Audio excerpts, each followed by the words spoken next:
Feel the waves cut through me, hypnotized by the sounds I'm breathing in. Hello বন্ধু বান্ধৱীসকল এমাৰ kitchen এমাৰ ভ্লগছলৈ আটাইকে জনাইছো স্বাগতম।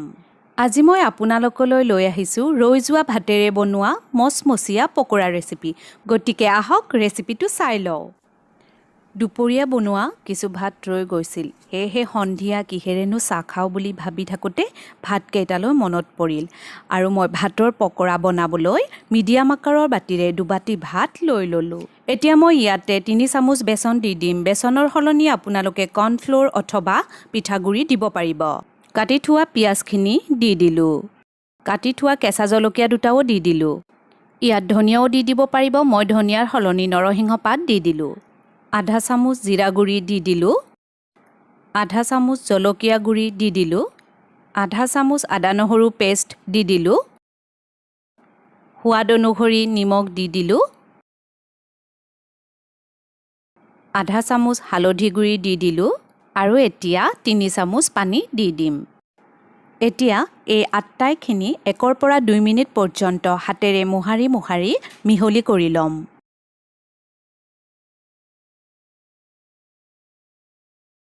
মিশ্ৰণখিনি খুব মিহি নহ'লেও কোনো কথা নাই। এয়া চাওক, এনেকুৱা হ'লেই হ'ব।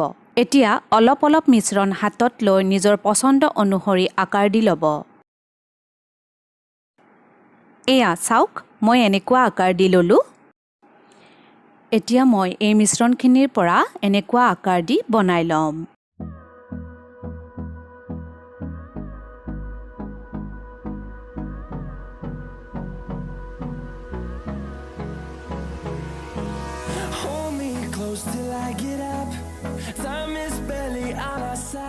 আটাইখিনি এনেকুৱা আকাৰত বনাই লোৱাৰ পিছত এতিয়া গৰম তেলত ৰঙচুৱাকৈ ভাজি ল'ব লাগিব।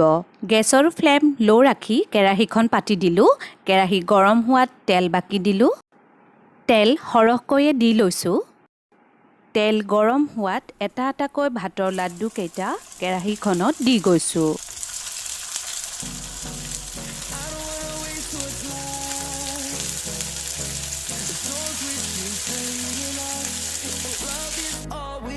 Trust, yeah. No, I don't wanna waste what's left. And on we'll go. Pakora কেইটা ৰঙচুৱা নোহোৱা পৰ্যন্ত চামুচ অথবা হেতাৰ সহায়ত লুটিয়াই বাগৰাই ভাজি থাকিব। My shadow turns to sun rays. And on we'll go. Through the wastelands, through the highways. And on we'll go.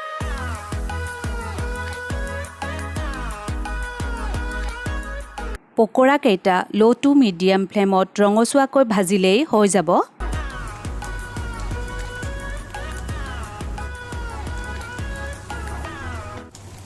এয়া চাওকচোন, কিমান ধুনীয়া ৰঙচুৱা হৈছে আৰু দেখাটো একেবাৰে মচমচীয়া লাগিছে।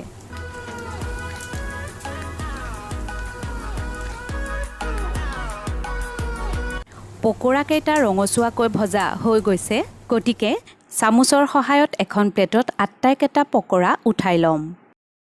এতিয়া গেছ ষ্টভ অফ কৰি দিলোঁ।